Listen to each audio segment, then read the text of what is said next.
እናመሰግናለን። በመቀጠል የተከበሩ ዶክተር ደሳለኝ ጫኔ። አመሰግናለሁ። የተከበሩ አፈ ጉባኤ፣ ዛሬ ስድስተኛው የፓርላማ ዘመን የ5ኛ ዓመት የመጨረሻ የመንግስት ሪፖርት የሚቀርብበት ቀን ነው።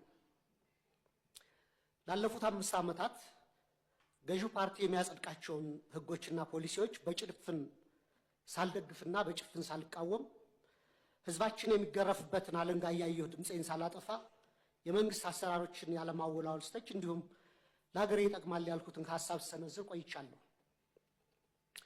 የዚህ የስልጣን ዘመን ትዕይንት መጋረጃ ከመዘጋቱ በፊት ግን የኢትዮጵያ ህዝብ ነባራዊ የኑሮ ሁኔታ፣ የየዕለት ተግዳሮትና ጭንቀት እንዲሁም ይህንን አስቸጋሪ የኑሮ ሁኔታ የወለደውን የመንግስትውን መዋቅራዊ ድክመት የዚህ ዘመን የማይታበል የታሪክ እውነት አድርጌ በታሪክ ፊት ለመመስከር እወዳለሁ።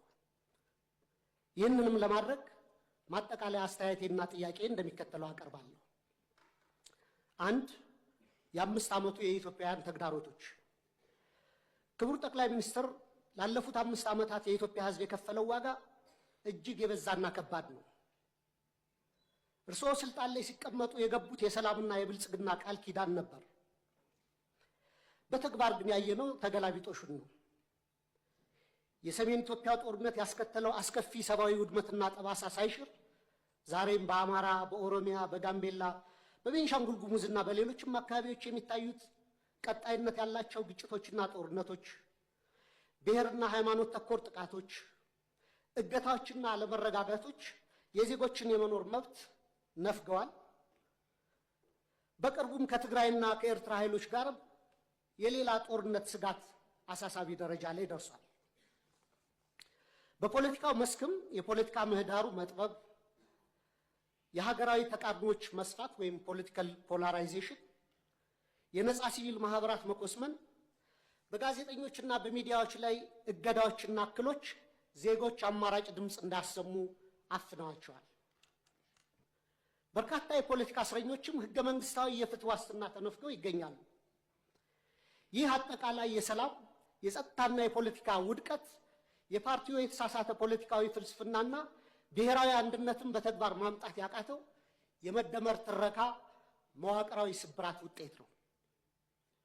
2. ስልታዊና መዋቅራዊ ስህተቶች። መንግስት የችግሮቹን ስራ መሰረት ትቶ ምልክቶችን ብቻ የመቀጥቀጥና በቁጥር ጨዋታ ህዝብን የማደናገር አካሄድ እየተከተለ ነው። በተላከልን የመንግስት አፈጻጸም ሪፖርት ላይ የሀገሪቱ ኢኮኖሚ በ2018 በጀት ዓመት 10.2 እንደሚያድግ፣ የግብር ገቢ 1.5 ትሪሊዮን ብር መድረሱን፣ የሸቀጦች የወጭ ንግድ 11 ቢሊዮን ዶላር ማስገኘቱንና የውጭ ሐዋላ ፍሰት 7.7 ቢሊዮን ዶላር መድረሱ ተገልጿል። ነገር ግን እነዚህ የቁጥር ስኬቶች የዜጎችን የኑሮ እውነታ ፍጹም አይወክሉም። እንዲያውም መሬት ላይ ካለው እውነታ ጋር በጽኑ ይጋጫሉ። ምክንያቱም አንደኛ የኑሮ ውድነትና የዋጋ ግሽበት ከገቢያችን ጋር አልተመጣጠነም። ሪፖርቱ እስከ ግንቦት 2018 ዓ.ም አጠቃላይ የዋጋ ግሽበት 13.4፣ የምግብ የዋጋ ግሽበት ደግሞ 15% ደርሷል ይላል። ይህን ግሽበት ለመደጎም መንግስት 379 ቢሊዮን ብር ማውጣቱ ቢገለጽም በተግባር ግን ባለፉት ዓመታት የተተገበረው የማክሮ ኢኮኖሚ ማሻሻያ ዝቅተኛውን የማህበረሰብ ክፍል ለከፋ ድህነት በዳረገበት ሁኔታ ላይ እንገኛለን። ማሻሻያውን ተከትሎ የመጣው ሰማይ የነካ የዋጋ ግሽበት በሚሊዮኖች የሚቆጠሩ ዜጎችን የመግዛት አቅም ሙሉ በሙሉ አሳጥቷል።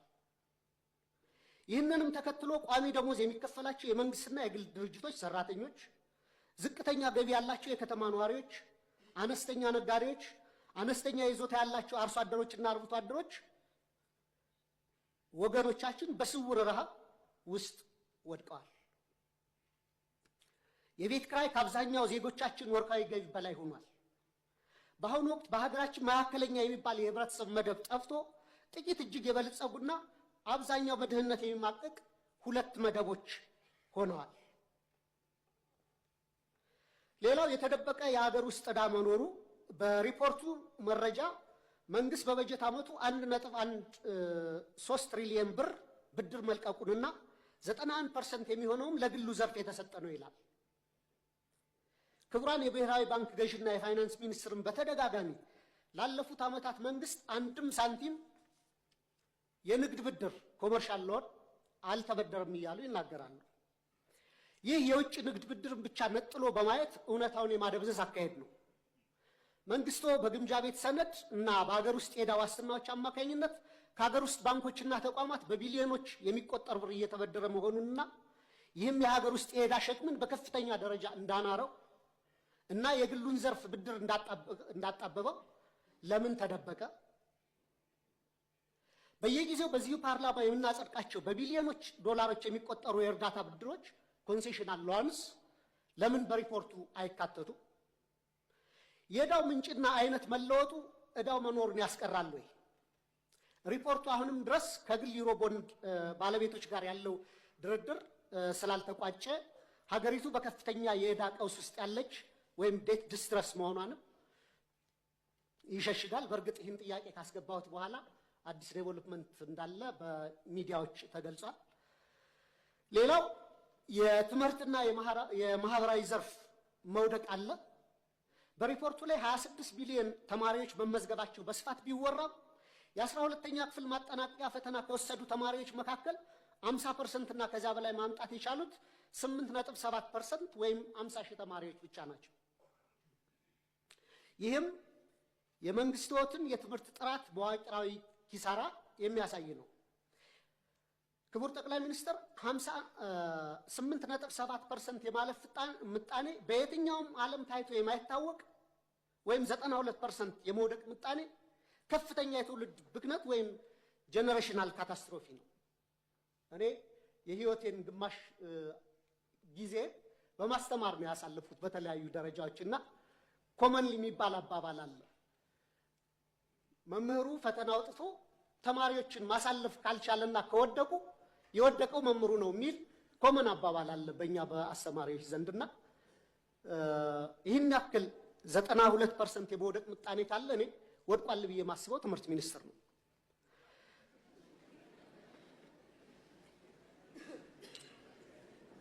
በዚህ ሁሉ ተስፋ አስቆራጭ ሂደት ውስጥ አልፈው ለሚመረቁ ወጣቶችም የስራ ዕድል የለም። ይባስ ብሎም ወደ 7 ሚሊዮን የሚደርሱ ተማሪዎች አሁንም ድረስ ከትምህርት ገበታቸው ተገልለው ይገኛሉ።